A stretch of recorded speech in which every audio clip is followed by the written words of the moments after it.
Et nous avons reçu un mail de Tarita de Pirhait. Bonjour Lolo. Bonjour Tarita. Donc ce n'est pas une blague, on a vu Johnny Depp à l'hôpital du Taoni, c'est quand même juste incroyable, non?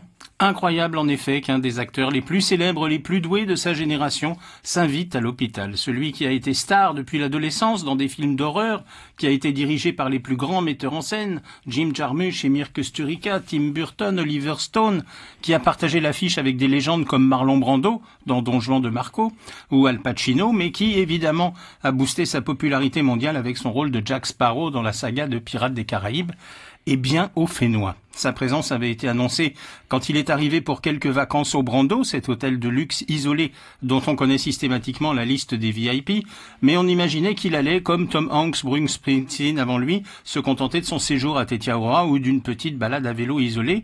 Il a donc décidé d'une petite visite à l'hôpital du Taoni. Alors honnêtement, j'ai cru d'abord à un sosie déguisé en Jack Sparrow quand la vidéo a commencé à buzzer sur Facebook, parce que le vrai Johnny Depp a déjà fait le coup d'une apparition surprise dans un service de cancérologie d'un hôpital américain, visitant des enfants dans sa tenue de pirate. Mais c'était bien lui, et c'est un geste d'une générosité incroyable.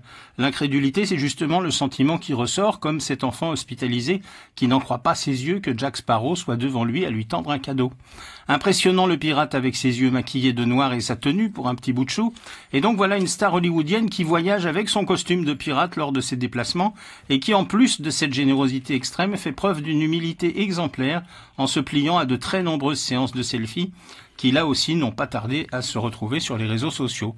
Pas de horde de garde du corps, pas d'impatience chez la star, et vas-y que je pose avec les infirmières en duo ou en groupe. Celui dont on dit dans la presse People qu'il pourrait se remettre en couple avec Vanessa Paradis n'avait pas la pression des paparazzi, et les gens qui l'ont croisé ont visiblement été très respectueux, l'abordant poliment. Je ne sais pas où il a passé la nuit de vendredi à samedi, mais il n'a pas regagné Tetiaroa après l'hôpital. On l'a vu en effet dans une soirée, dans un resto de la côte ouest, où là aussi d'autres selfies ont commencé à fuser sur Facebook. Bon, il faut dire que le vendredi 9 juin, c'était son anniversaire à Johnny. Il est né en 1963, une année exceptionnelle, et il fêtait ses 54 ans. Donc personne n'a rêvé, Johnny Depp est bien parmi nous, à moins qu'il soit reparti ce week-end, mais s'il est encore là, nous ne sommes pas à l'abri de tomber sur lui au marché en allant chercher du poisson.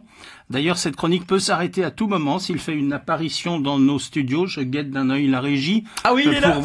Il est là. Pour voir s'il serait le Coffee Guest, l'invité café de dernière minute. Alors, n'ayant pas connu la grève et les lits de camp à l'aéroport, on peut espérer qu'il nous fasse de la pub par un bouche à oreille efficace auprès de ses collègues de Hollywood. Désormais, il faudra être en alerte, redoubler d'attention, ouvrir l'œil, parce que sait-on jamais, vous pouvez vous retrouver à côté de Brad Pitt en allant chercher un sashimi à votre snack préféré.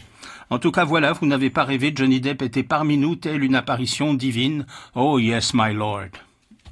Eh oui, Jack Sparrow, pourquoi pas. Merci beaucoup Lolo, c'était De quoi je m'y mêle, on se retrouve.